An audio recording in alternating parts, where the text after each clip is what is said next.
Hello, everyone, and welcome to another episode If You Could Hide to Kolob podcast. My name's Daniel. This is my brother Clive. Hello, everybody, and welcome. Welcome to it's a big one today, Daniel, isn't it? It's a lot more than what we're used to at the moment. But you know, there's a lot to talk about, especially with the early church and the things. So I guess we'll get into that in a minute. And I'll just kick us off with the quote. Great. Okay, so this is Elder Gary E. Stevenson, and I think I've quoted him a couple of times. I really like the way he talks. He says, "Along the way, you will most likely stumble and fall, perhaps many, many times. You are not perfect. Falling is part of the qualifying process that allows you to refine your character and serve in a more compassionate way. If you fail, repent and learn from it. Practice so you do better, and next time, ultimately, it's up to you." Excellent. Okay, thanks for that quote. We are doing 51 to 57 today. So today, I guess we've got a few administrative things. We've got parts of the history that are just kind of happening. So we do cover a lot of sections. We go through we start with Edward Partridge, we get into a large mission call, and then in the end, we now live somewhere else. So Joseph hasn't lived in Ohio very long. If you'll notice at the top of your the blurb, I guess, at the top of the section, we're now in May. Okay, so remember, Joseph moved there at the end of February. So he's only lived there for a few months. Section 52, we're into June. And then as we move along, we get to section 57, where we now live in Missouri, and we're now in July. So from moving, Joseph lived in the state of New York for his whole life, till he then moves to Kirtland, till then he moves out to Ohio, and he lives there for, what would that be, Clive, 5 months? He lives there for 5 months. And now he's moving to Missouri, which is the end of the country. If you imagine with me, the country of America, it doesn't have states in it like it does now. Essentially, the edge of where Missouri is, on the other side of the line was the Indian resettlement program, where the government took the Native Americans and they put them on the other side of that line. So in between is quote unquote Indian territory. So you can imagine Joseph literally from the eastern seaboard to the west. And that's where he ends up moving to as we finish this lesson. So he doesn't live in Ohio super long. Of course, the saints do live in Kirtland. There is still a huge chapter of saints that live in Kirtland. But the prophet settles now over in Missouri. So, Clive, should we get into a couple of bits and pieces of 51 before we start discussing why they moved? We hinted on the topic last week, but why don't we get into it and let's move through the sections like we should. Okay, just before we do, I noticed though, and we've spoken about it before, how the header of the section, it's changed since 2012. But so I noticed that most of these have a bit more information into the most recent ones. And, you know, I guess that just shows that we know a bit more now. You know, we've been talking about the Joseph Smith papers recently and things like that. So we do know a bit more of the history. And there was a guy, unprompted by me, a guy at church a couple of weeks ago. He was talking about how when he was younger, it was one line. And so, I mean, not only does it just show how old I am now, saying, oh, look how old I am, it's different, but it just shows how we do keep gaining this not new history, but we just keep learning these new things that had happened and that we're able to, we don't put it down to there's no more. This is it. The Doctrine and Covenants isn't changing. It's, hey, here's a bit more information that might help us understand what's going on. You know, one of these dates changed completely, not in these ones that we're reading, ones that we've read previously. And so it shows you that the church doesn't say, all right, that's it. Doctrine and Covenants is done. If you want anything else, it's going to be a new scripture. It's, hey, we've found this more information and it really does work. And I guess it just shows the progression of the church.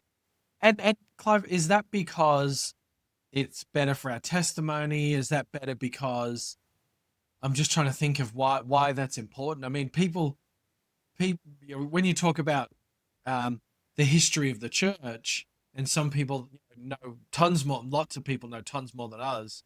But at the end of the day, it doesn't matter for your salvation to know that they moved from Ohio to Missouri. Why do we keep coming back to this? Why does the church spend so much time and so much resources on getting this historical accuracy stuff happening? I mean, I couldn't say 100% why, but I just know for me, it helps me more paint a picture and truly understand it all. We've spoken before about how much I really like Adam and Eve in the Garden of Eden. And some of the things I was reading about this got me back into that sort of mind frame. And it helps me understand more the things they went through after they got kicked out if I learn what happened, even though it's not important to my salvation. But it almost helps me understand their ways a bit more. And I guess this is the same with Joseph Smith and the Pioneers. I was talking to my daughters just this morning, actually. We were listening to one of the church CDs, and it was about the trek, and I was explaining to them how difficult it would have been. And there was some snippets from like people's journals, and you just talked to them about the journey that it took on. And to me, I just felt like the Spirit was sort of like helping us truly appreciate what they did for us. And so the more details that we get, we can appreciate it a bit more. And I guess it doesn't concrete our testimony more, but it just builds up a bigger foundation to help us understand it. All right, so we're talking about Edward Partridge. Let's go section 51. So section 51, it's not big, but it basically talks about the members in Ohio.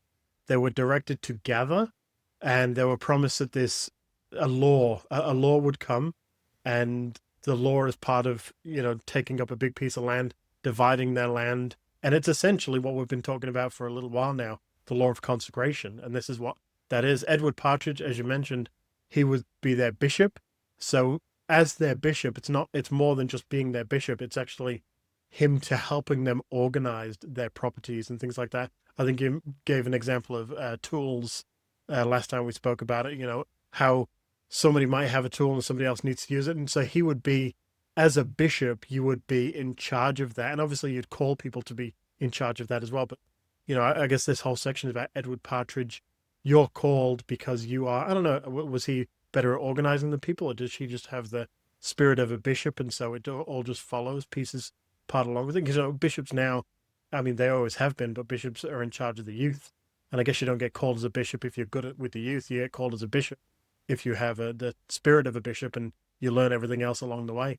And I suppose that's probably the same case with Edward Partridge. Yeah, well, don't forget, he was a really astute businessman, and he was really, really well respected.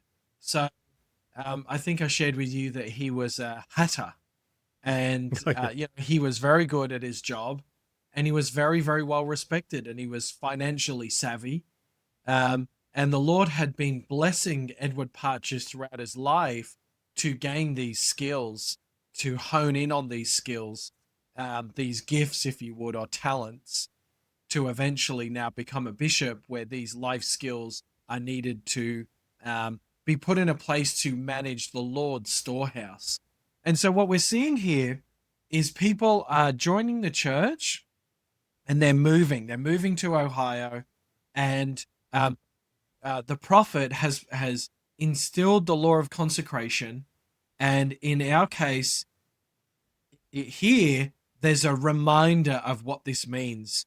And if we look at section, look at section 51, verse 4 and 5, do you just want to read that? Okay. All right. Here we go. 4 and 5. And let my servant Edward Partridge, when he shall appoint a man his portion, give unto him a writing that should secure unto him his portion, that he should hold it, even this right and this inheritance in the church, until he transgresses and is not accounted worthy by the voice of the church, according to the laws and covenants of the church, to belong to the church. And if he shall transgress and is not accounted worthy to belong to the church, he shall not have power to claim that portion which he has consecrated unto the bishop for the poor and needy of my church. Therefore he shall not retain the gift, but shall only have claim on that portion that is indeed unto him. That is deeded unto him. Right. So if they leave the church, the part that's given back to you, you claim. That's going to be important later on as we go through the next few sections, that knowledge. So we don't really need to go through this too much more. but there's agents, there's voices, there's bishops, and section 51 is clarifying consecration and furthermore how it works, and indeed the role of a bishop, as you've mentioned. So now we go into section 52, and you've got the bit of the backstory, don't you, on this section? So we're now in June. So if you look at your heading, in particular June 6th, this took place just after a conference, but we were in May, and I think we were in March last week. So we were in May, and back then we were in March. So we're really getting through 1831. So we're now almost halfway through the year, and we get section 52. Yes, so section 52 sort of comes off the back of a conference. I think it was June the 2nd when the conference was held. And the conference was a significant one because there was many high priests called, just as several members of the church called as high priests for the first time in the church's history. So I guess it was a momentous occasion at that. A few other things happened as well at that conference. There was two men, one named Harvey Whitlock and one named John Murdoch. And they were speaking of things that shouldn't have been spoken of at the time.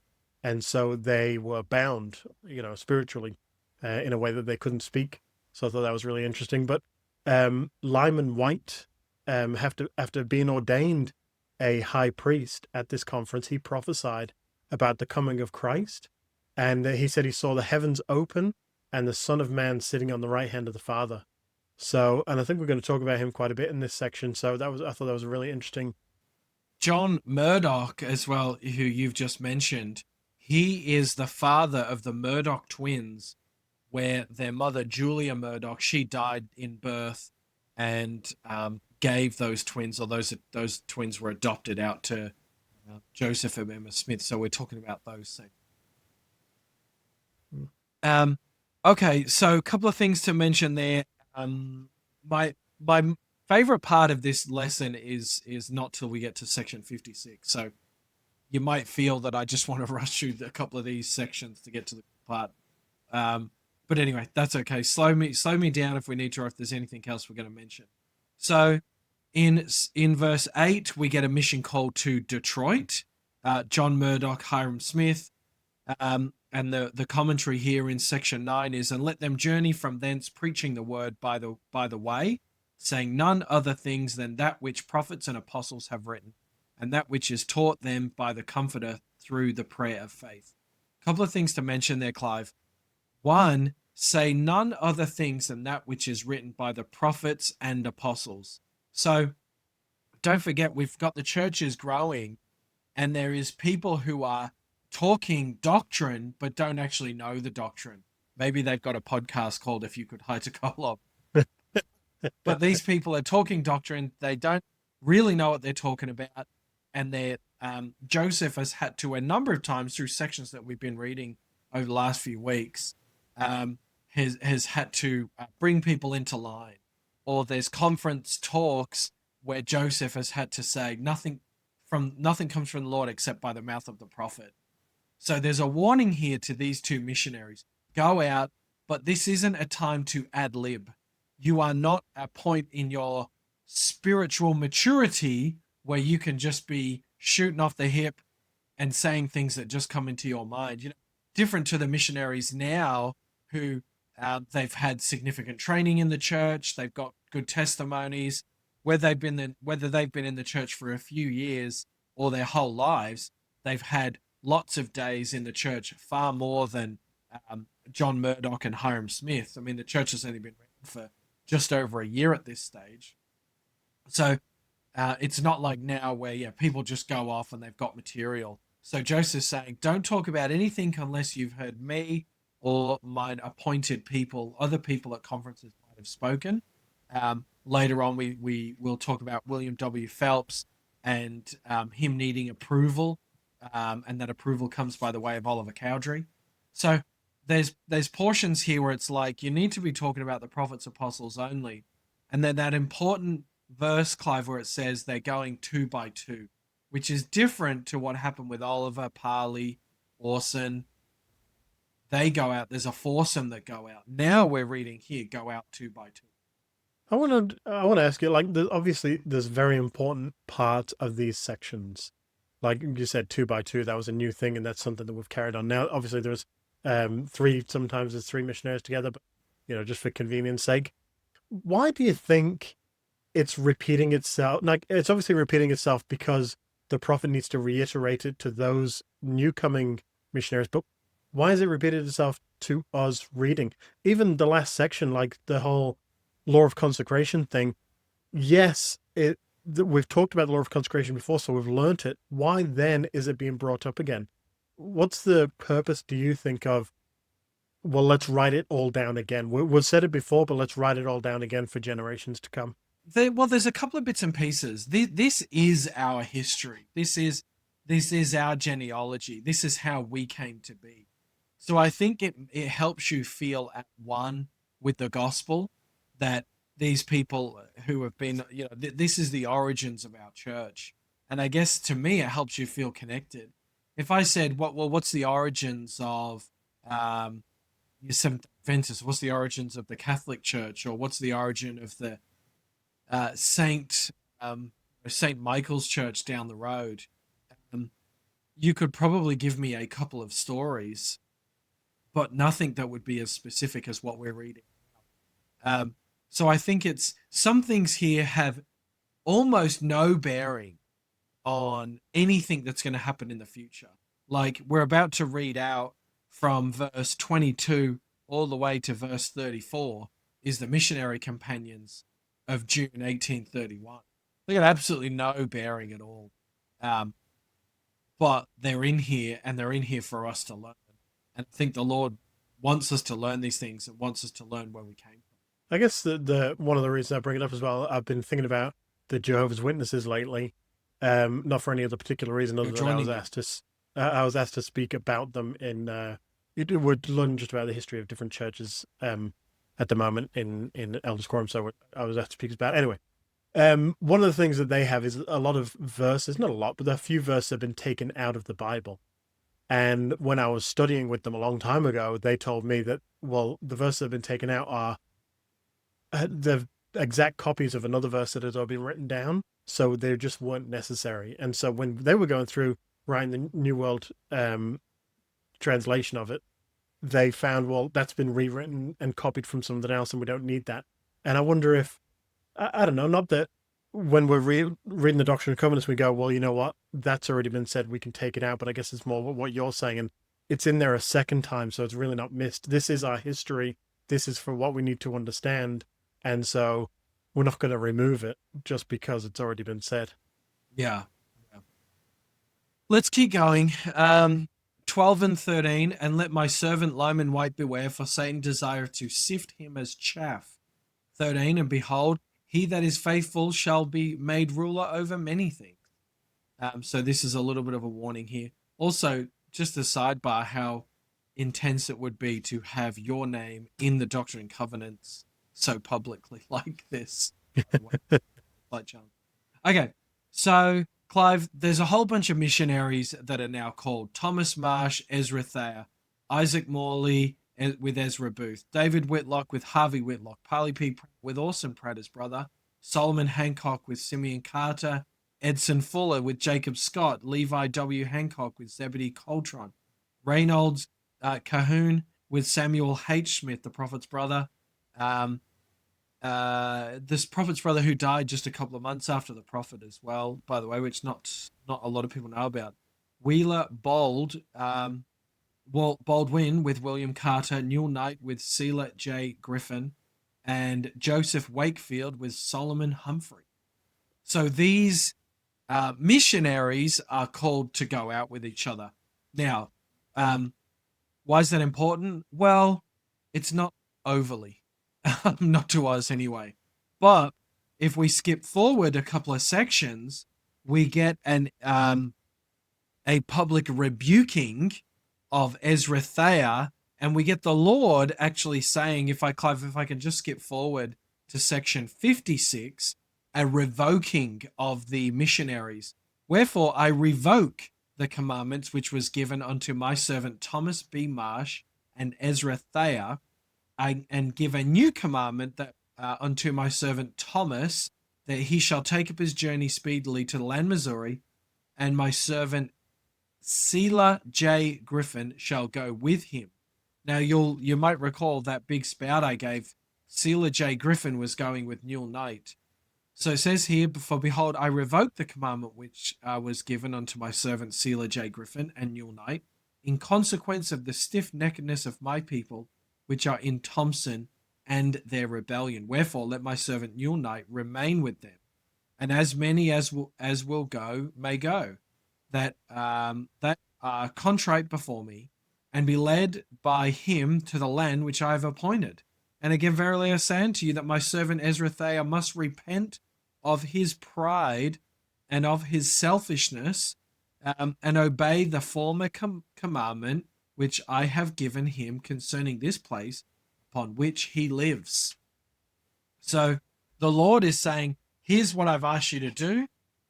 There've been issues with Newell Knight. There was issues out of Newell Knight's control, but with Ezra Thayer, he was the one. And so the Lord is then in a revelation not too far into the future has said, actually, those two companionships are no good. You've got to go do X, you've got to do Y, and for now you guys are going there. So that's really a part of that. There is one, Clive, if you look at verse 37 in section 52, and in consequence of transgression, let that which was bestowed upon Heman Basset be taken from him and placed upon the head of Simon's rider. So we've got Heman Basset, who's been no good, and Simon's rider picks up those blessings. Simon's rider, of course, would leave the church himself only a couple of months after this revelation. He's the one that we would pocket Oliver Cowdery's initial covenant of the church, if you remember that from maybe our third or fourth episode. Yeah, it's funny. Like, a lot of missionaries would know that there's certain missionaries out there that aren't doing the right thing, and I always wondered, to me, if the mission president were to blame himself for it and say, maybe I didn't put the right companionship together, or maybe I didn't fellowship this missionary correctly, or whatever it may be. I don't know, but it just shows that it's always been that way. It's always been, all right, well, there's some people that go out and they're just not ready for it, and obviously do the wrong thing. And I guess this shows the very first, what we would call shotgun area. It's where two brand new missionaries come into an area after two missionaries have been taken out for whatever reason. I know a lot of people call it different things, whitewashing and things. So it's just interesting that that's, the very first missionaries essentially were the very first time it happened. So yeah, don't beat yourself up. I do have an interesting story of Lyman White, which we mentioned, if you don't mind. So he had a lot of, it just seemed like a really good member at some stages of his life. Some stages he didn't, some stages he did. At one stage he was asked to go volunteer, or someone asked for volunteers to go and help certain members, and it was reported that he had a young child and his wife, and he left to go and help. But anyway, this story in particular, there was a man named General Wilson, and he was a politician. He said to Lyman White that if you give a testimony against Joseph Smith, I will give you any office in politics that you wish, any that you want. And so this is what his reply was: General, you are entirely mistaken in your man, both in regard to myself and Joseph Smith. Joseph Smith is not an enemy to mankind. He is not your enemy, and it is a good friend, and as you have had. And he is a good friend as you have got. Had it not been for him, you would have been gone to hell for a long time ago, for I would have sent you there myself. Which is interesting. So General White then says, you are a strong man, but if you will not accept my proposal, you will be shot tomorrow at 8. And Lyman White said, shoot and be damned. So, with this, it just shows that the faith is there, and the faith and the strong testimony that he had at some point for Joseph Smith to say, I know what I know, and there's nothing you can do to stop that. All right, Clive, let's move to section 54. So section 54 is, this is now the end for Lehman Copley. So remember that Lehman Copley was with Parley P. Pratt and Sidney Rigdon, they go visit the Shakers, and they try to convert the Shakers. In the end, the Shakers want nothing to do with it, and it's an unsuccessful visit. Problem we have is that Lehman Copley says, well, I don't want to be a Mormon anymore, and actually my Shaker roots are much deeper in me than I thought they would. And so he decides that all the people that he was consecrating the land to, or the church he was consecrating the land to, meant that there was members living on his land. And so he says, I want my consecration back, and I want these people off. And so we get section 54. I'll read a couple of verses. I'll read verse 2 first. Behold, verily, verily, I say unto you, my servant Newell Knight, you shall stand fast in the office whereunto you I have appointed. His office is the leader of these Colesville saints that are living on Lehman Copley's land. And woe unto him, this is verse. Well, let's read verse 5. And woe to him by whom this offense cometh, for it had been better for him that he had been drowned in the depths of the sea. This is Lehman Copley booting everyone off his land. But blessed are they who have kept the commandments and observed the But blessed are they who have kept the covenant and observed the commandment, for they shall obtain mercy. Wherefore, okay, this is the important one, 7 and 8. Wherefore, go to now and flee the land, lest your enemies come upon you, and take your journey, and appoint whom you will to be your leader, and to pay monies for you. And thus you shall take your journey into the regions westward, unto the land of Missouri, unto the borders of the Lamanites. So he says, now you're off to Missouri. And this is the first instruction we have of anyone moving to Missouri. So with Missouri, Daniel, Missouri is a huge part of our church history. If Lehman Copley hadn't kicked them out, would we have ended up in Missouri? It's an interesting question, and it's a question that can really solidify your testimony in the church. It's actually a really, really great question. I'm glad you asked. So, would the church have ended up in Missouri, yay or nay? Well, the answer is definitely yay. If we go back in our scriptures, if we go back to Ether chapter 13, let's find that, because it's a fantastic verse to highlight in your scriptures. So maybe you can pause the podcast while you find it, but I'm gonna read it out. Ether chapter 13 verse 5, and this is an extract, of course, from Ether. And he spake also concerning the house of Israel, and the Jerusalem from whence Lehi should come. After it should be destroyed, it should be built up, a holy city unto the Lord. Wherefore it could not be a new Jerusalem, for it had been in a time of old, but it should be built up again, and become a holy city of the Lord, and it shall be built unto the house of Israel.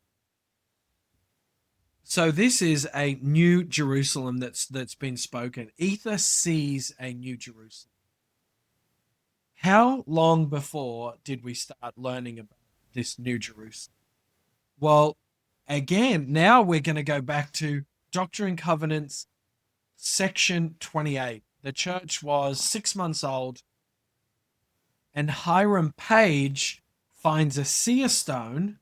I don't want to lose my markings here. Hiram Page finds a seer stone, and he gives revelations about New Jerusalem. And so Joseph receives a revelation, and of course, he asks Oliver Cowdery to pull Hiram Page aside and tell him you can't be receiving revelation from the church unless you are appointed.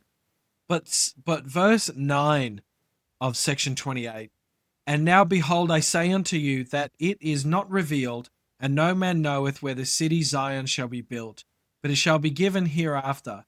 Behold, I say unto you that it shall be on the borders of the Lamanites.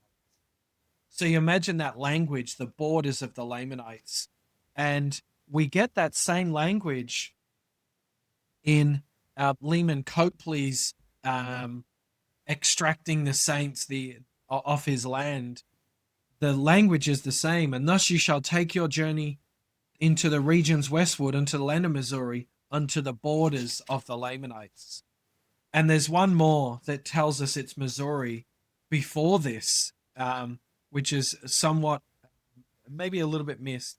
And that's section 52, and it's verse 2, saying, I, the Lord, will make known unto you what I will that ye shall do from this time until the next conference, which shall be held in Missouri, upon the land which I will consecrate unto my people, which is a remnant of Jacob, and those who are heirs according to.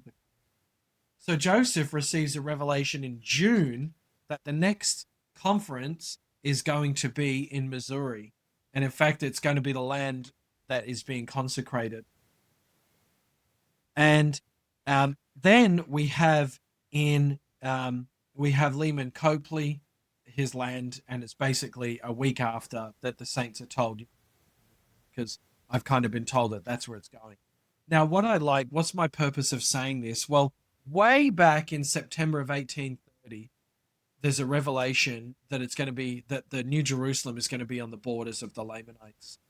And it's almost 1 year later that happens. It could have been anywhere. The saints could not have been kicked off Lehman Copley's land. There could be 100 different outcomes. But the Lord tells Joseph in September of 1830, it's going to be on the borders of the Lamanites. And where does it end up being? Literally on the border of the Lamanites. An unpredictable event, I would say. Okay, so if my understanding from what you're saying, it was always planned that way. And I guess Satan probably tried to, I don't know, force it early, so it kind of screwed up God's plan, but God doesn't work that way. I guess go back to the analogy of, would Christ have died on the cross if Judas hadn't betrayed him? Well, yeah, but maybe not at that very moment.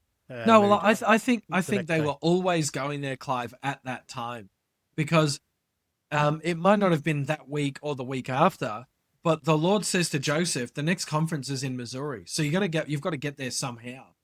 So I'm assuming that with this Lehman Copley situation, the Lord's gone, well, I've told you we're going to be in the Missouri the next conference. Here's a revelation. Let's start moving people out there.